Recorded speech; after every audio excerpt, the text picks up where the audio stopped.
I've had mixed opinions on the Future Shock, and I found it changes my opinion quite a bit over time of riding this bike.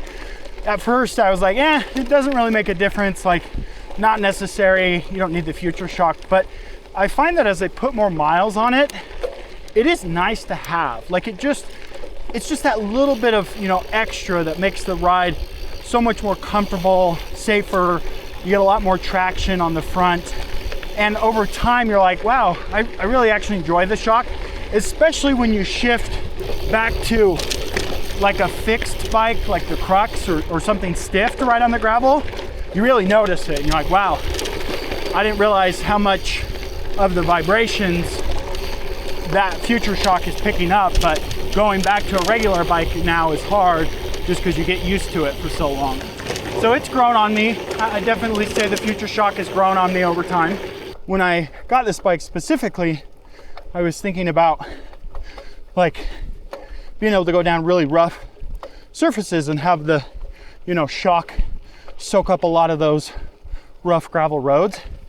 And it's just not enough. Like on medium rough roads, it does make a difference. Like it removes that vibration from your hands, definitely helps. But on rougher surfaces, it might as well not be there. It doesn't really make a difference over just a standard fixed front fork with no suspension. I don't know, that's up to you to debate. Like if you're gonna do a lot of miles on semi-rough gravel roads, this is the bike for you. If the roads aren't gonna be too rough, like maybe look for something else without the head shock. Or if the roads are gonna be really rough, then I'd lean more towards like a dedicated mountain bike, something with more suspension. For this kind of stuff that I'm on right now, it's perfect.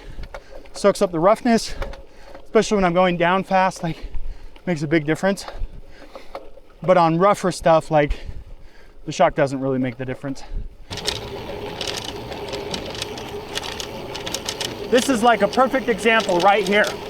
At these high speed, semi-rough trails, doing like 20, 21 miles an hour right now, this is perfect. The headset removes that edge, keeps it nice and comfortable, and this is where this bike really comes alive. Now, if the trail was any rougher, it wouldn't make any difference. If the trail was any slower, if I was going slower, like I wouldn't really need the headset.